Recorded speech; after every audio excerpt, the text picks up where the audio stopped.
Oui, donc le son est bon. On va démarrer ce webinaire. Alors, bien sûr, tous nos meilleurs voeux pour 2023. On est encore le 17 janvier. On peut se les souhaiter. On va démarrer ce webinaire numéro 10, donc autour du marché du crédit immobilier, mais également de meilleurs taux business solutions. Et donc, j'ai l'honneur d'avoir Maël Bernier qui nous accompagne dans ce webinaire. Et puis, on répondra à vos questions à la fin.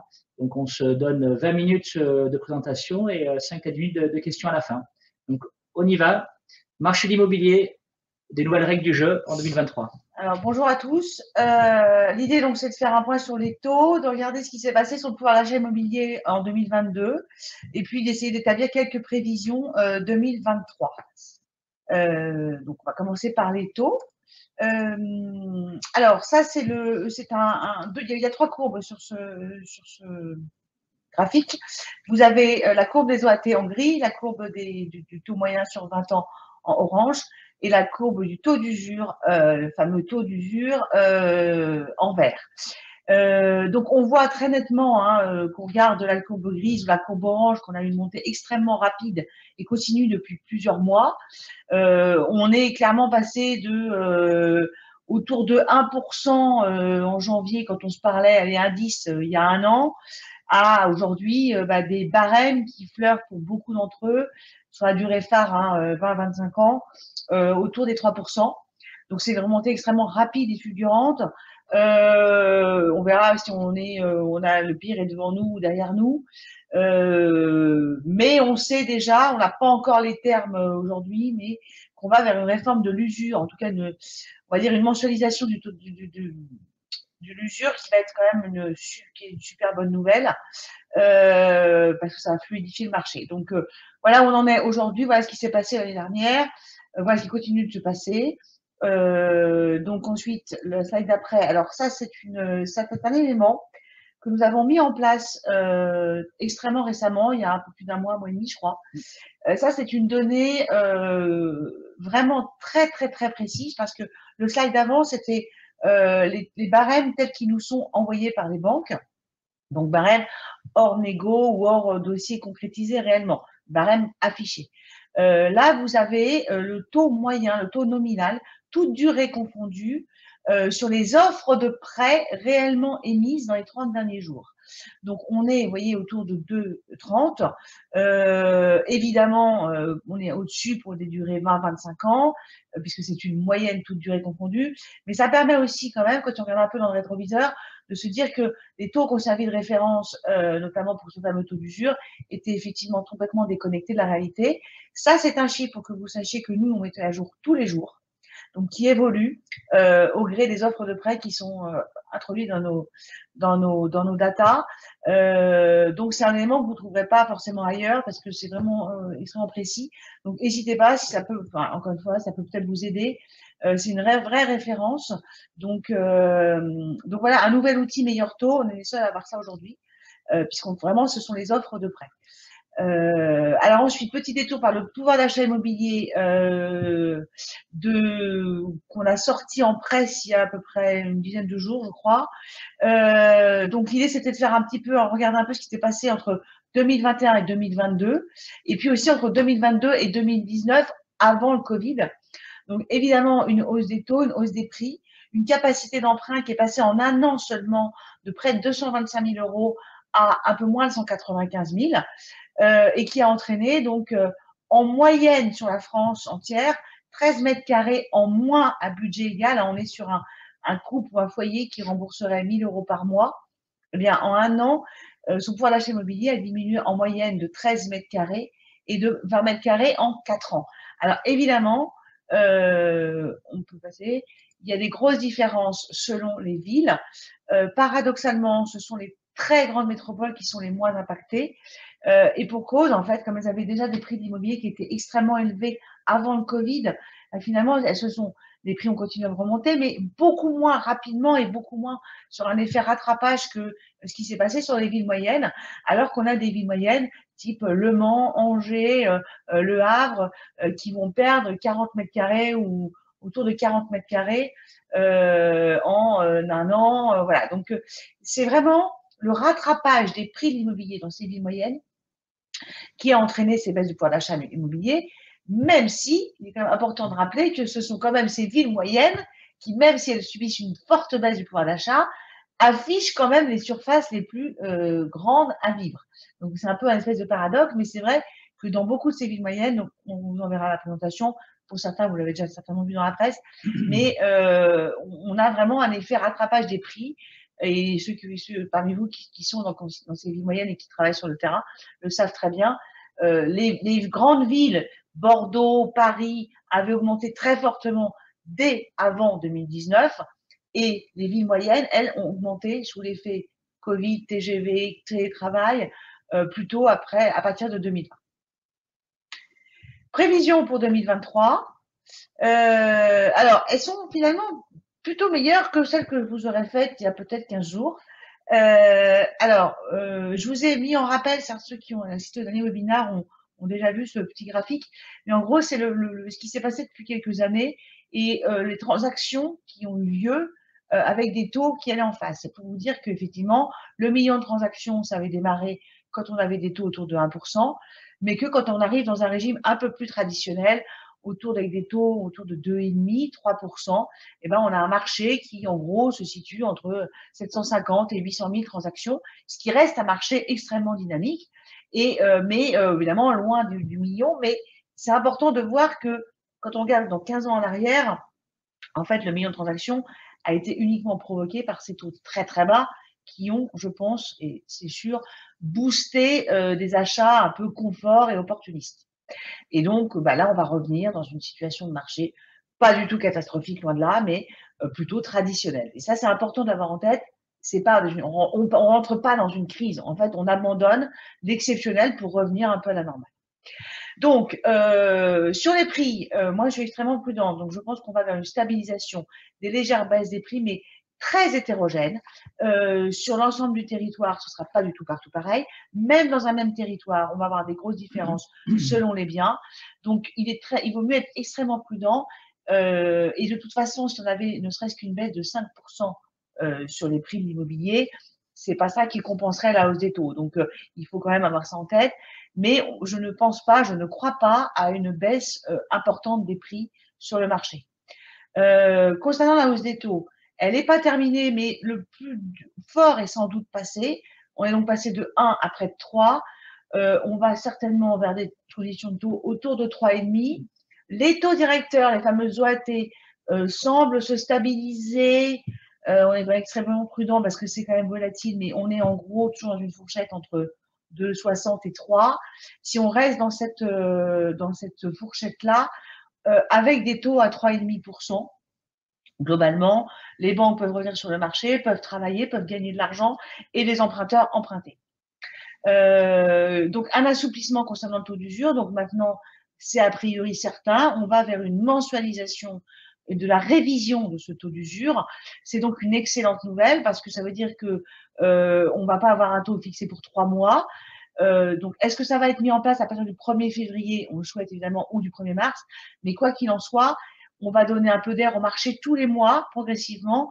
Donc, ça veut dire que dès que la mise en place de ce taux d'usure révisé mensuellement va arriver, sur le terrain, des dossiers qui étaient bloqués, très, même peut-être proches de l'usure, peut-être à 5 centimes ou à 10 centimes, vont enfin passer. Donc, ça, c'est aussi une bonne nouvelle. Faut pas bouder notre plaisir, on l'attendait pas de sitôt, donc c'est très bien. Évidemment, donc comme je vous l'ai dit en introduction, une baisse des transactions liées à l'exclusion automatique provoquée par la hausse des taux.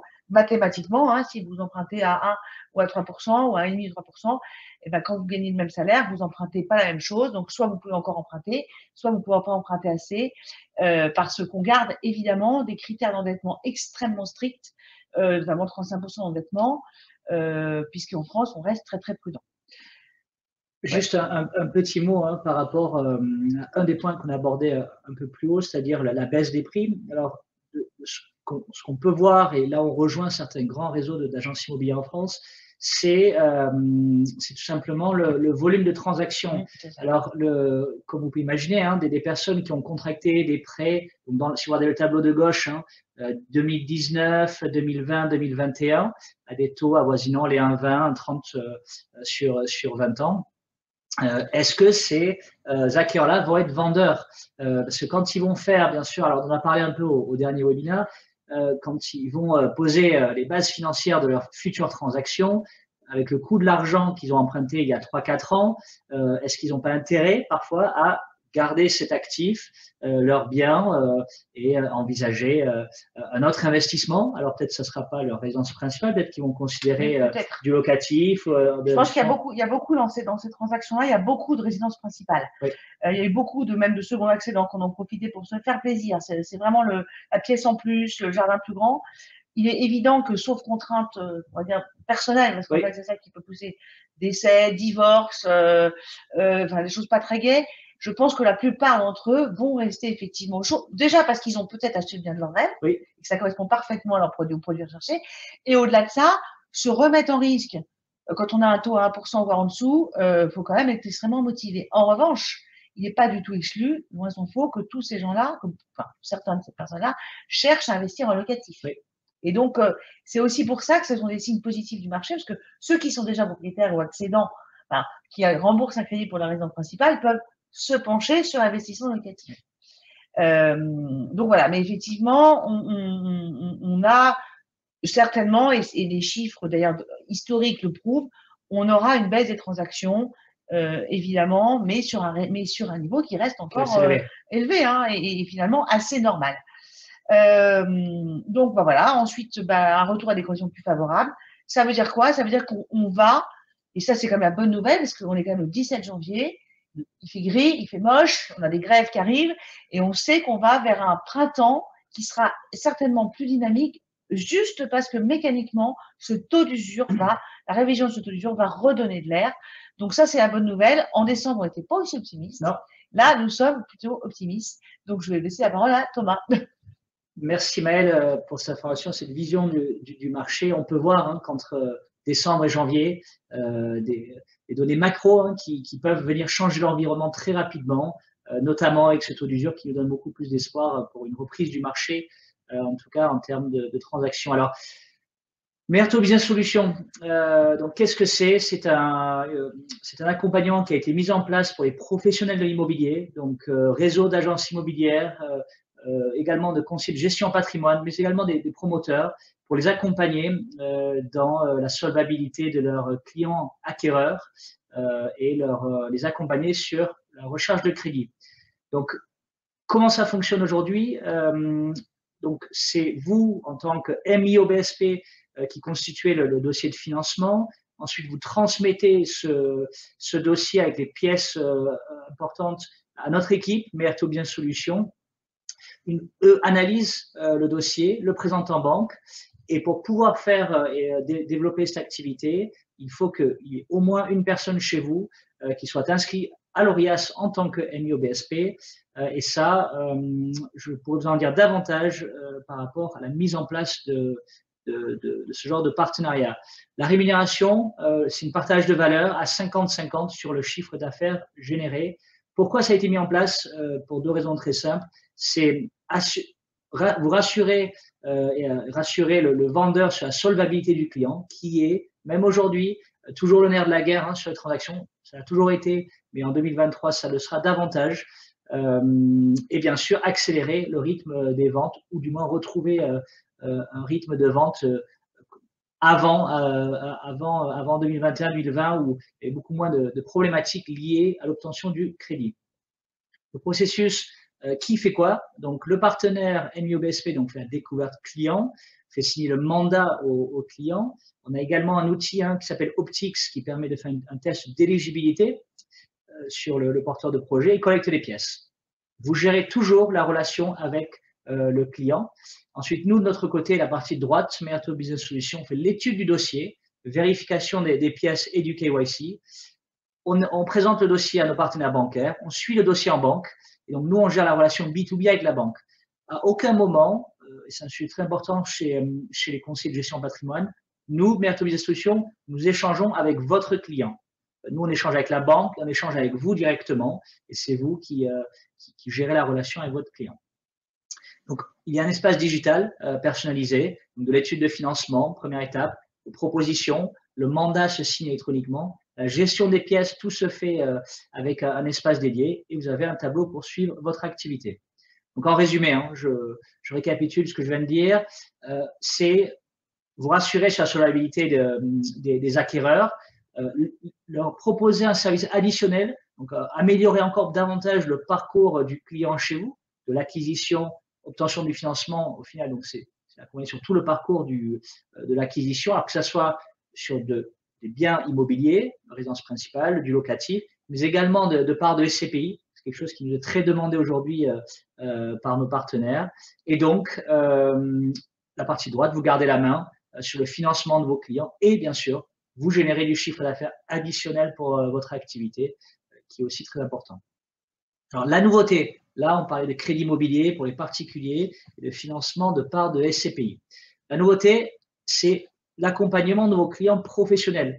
Alors, c'est suite à de nombreuses remontées de nos partenaires conseillers de gestion patrimoine, qui ont des clients donc, professionnels, des dirigeants d'entreprise, que ce soit des professions libérales ou des dirigeants de TPE, PME. Donc, nous avons une cellule chez Meerto, chez MBS, qui permet de vous accompagner, d'accompagner vos clients sur l'obtention de leur crédit professionnel.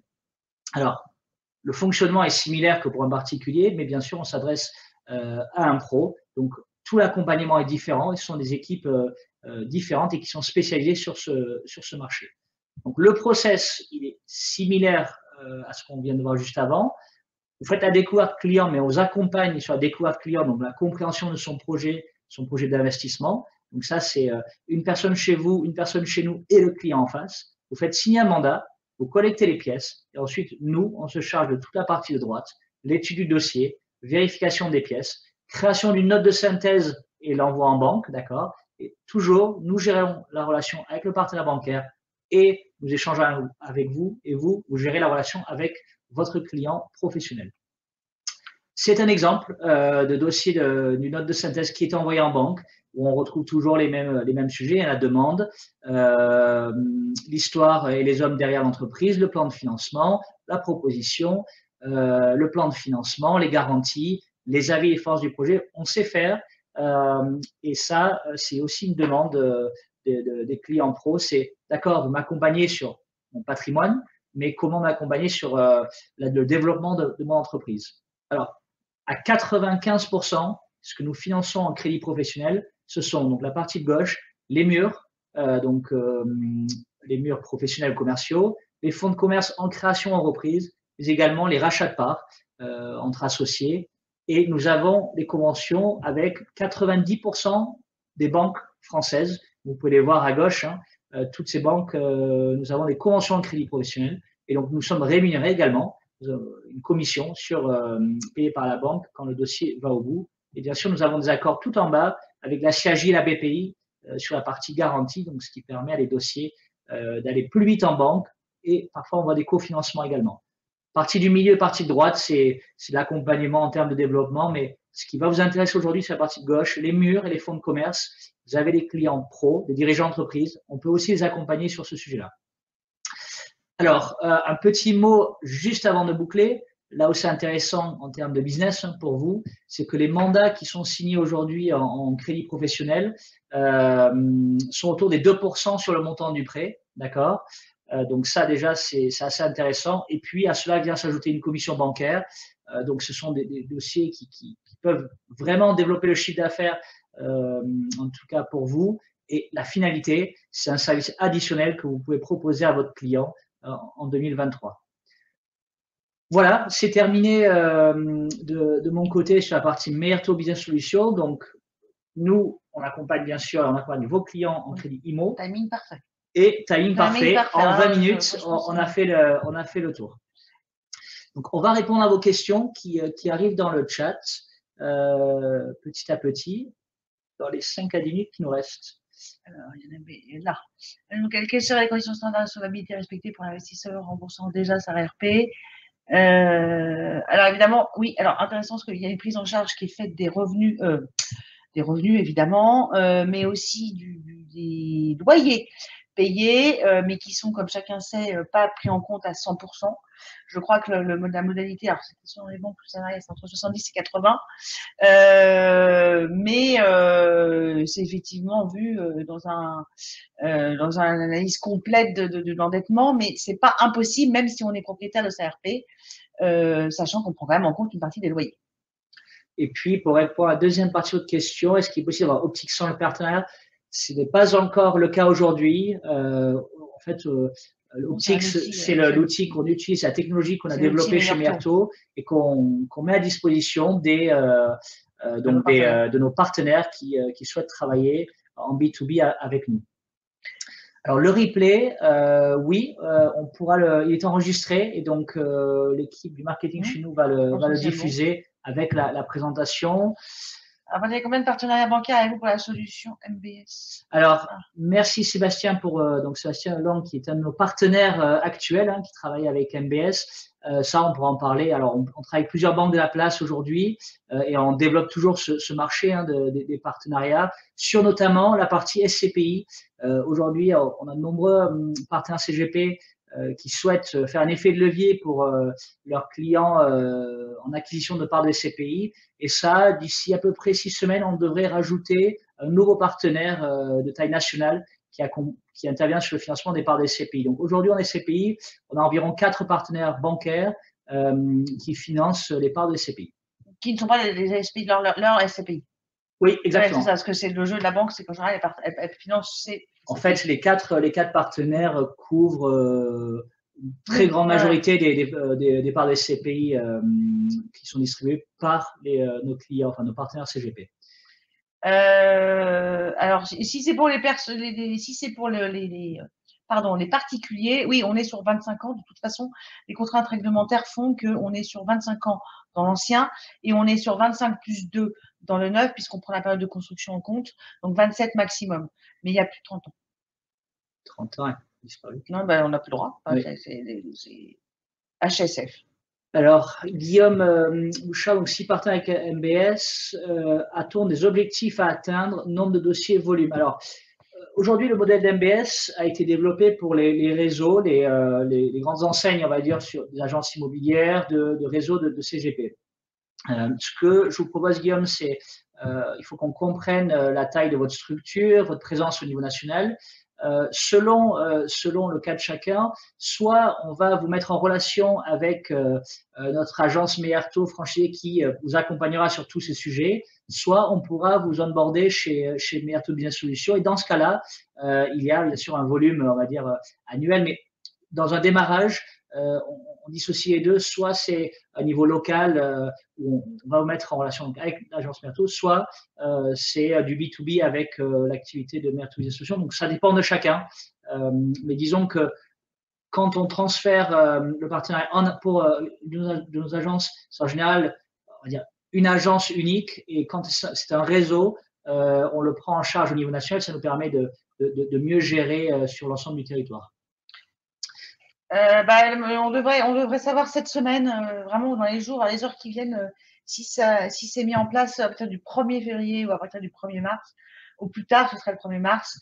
On espère vraiment qu'on ait été entendu sur le 1er février, parce que pourquoi attendre à partir du moment où les banques sont là, même si les banques n'ont pas le temps tout à fait de fait, ça prendra un peu plus de temps pour elles, mais nous, on sait déjà, en tout cas, on peut vous dire qu'on a des banques qui se sont déjà manifestées en disant moi, dès qu'on rentre dans cette situation où je peux en gros me payer, où je peux facturer le risque à un juste prix, je reviens sur le marché. Donc ça veut dire aussi, au-delà du fait qu'on remonte le taux d'usure, parce que c'est pas que ça veut dire aussi que cette offre bancaire qui s'était considérablement restreinte, avec des banques qui avaient arrêté de financer depuis le mois de juillet, ces banques-là sont prêtes à revenir si elles ont des conditions acceptables, ce qui serait le cas.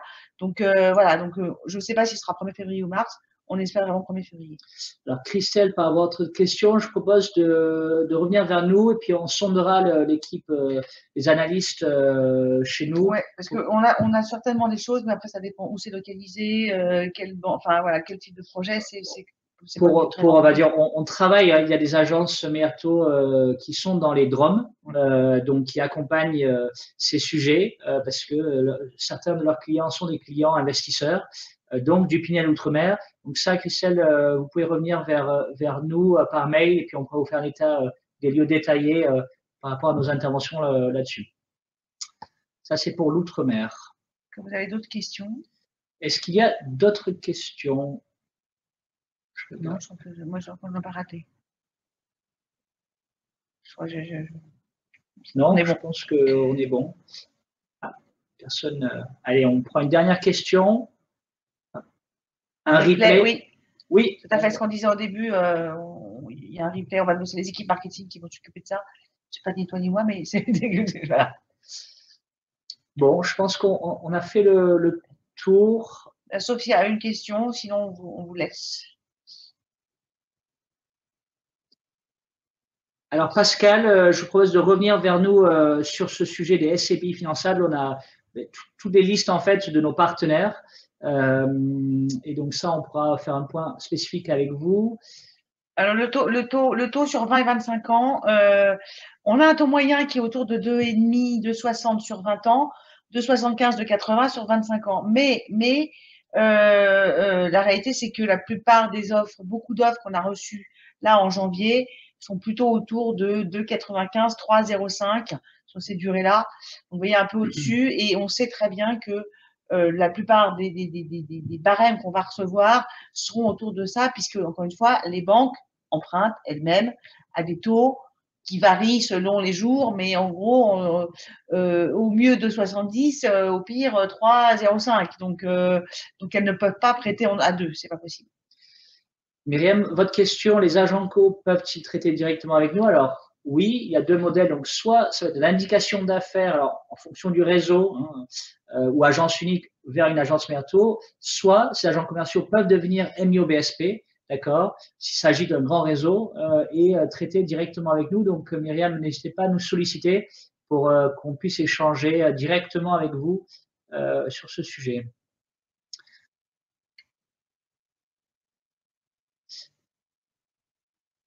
Alors, en tant qu'apporteur d'affaires, le pourcentage lui-même, non. C'est vraiment deux modèles différents. Le modèle d'apporteur d'affaires, donc, c'est en tant qu'apporteur d'affaires, donc il y a vraiment des informations limitées. C'est nom, prénom, mail, numéro de téléphone qui sont ensuite envoyés à une agence Meillerto. Donc là, il y a une plateforme. Sur la partie mandataire au sens de l'ORIAS, donc MIO-BSP, c'est un partage de valeur qui est totalement différent. Et ça, Françoise, on pourra échanger avec vous directement. Si vous souhaitez en savoir davantage, n'hésitez pas à nous solliciter pour un échange d'une demi-heure. Le prêt sur 30 ans, non, j'ai répondu. Hein, c'est les durées maximum que autorise le HSF, puisque c'est ça, c'est 25 ans et dans l'ancien et 25 plus 2 dans le neuf. On peut toujours éventuellement, je ne veux pas dire que c'est impossible, mais c'est contrairement à ce qui était le cas il y a quelques années où il y en avait beaucoup, il y en a plus. C'est 25 ans la durée maximum. Franck, pour s'inscrire et se former au processus MBS, vous nous contactez, on vous présente l'outil, la plateforme, et ensuite on vous explique quelles sont les prochaines étapes pour pouvoir collaborer avec grand plaisir. Vous nous envoyez un mail et on fixera ça très rapidement. Alors, je répondrai, Franck, à toutes ces questions au niveau de la formation. Il faut être inscrit à l'ORIAS en tant que niveau 2. Si vous avez un diplôme de gestion en patrimoine, on vous fera le retour formel, mais pour ceux qui travaillent dans l'industrie, et notamment quasiment l'ensemble de nos partenaires CGP, n'ont pas eu à faire une formation additionnelle, ne serait-ce que le renouvellement à l'ORIAS, c'est la formation de 7 heures par an, ce qui n'est pas grand-chose par rapport aux 80 heures, on va dire, pour les non-sachants, mais on regardera ça ensemble en fonction de votre cas spécifique. Voilà. Voilà. Il y a le marketing qui répond, envoyé par mail à la fin de la diffusion. Voilà, donc vous aurez le replay sur notre chaîne YouTube à la fin de la diffusion, et donc vous aurez tout ce qu'il faut. Elle sera dans la présentation aussi. Elle est en bas, elle est au fond, elle est au bout de la présentation, à la dernière page. Elle est ici, voilà. On termine là-dessus. On a fait le tour des questions. Donc, mes coordonnées. Merci à vous, bonne journée. Merci à tous et à toutes, bonne journée et bonne fin de semaine. J'espère que vous ne voyagez pas trop jeudi. Voilà.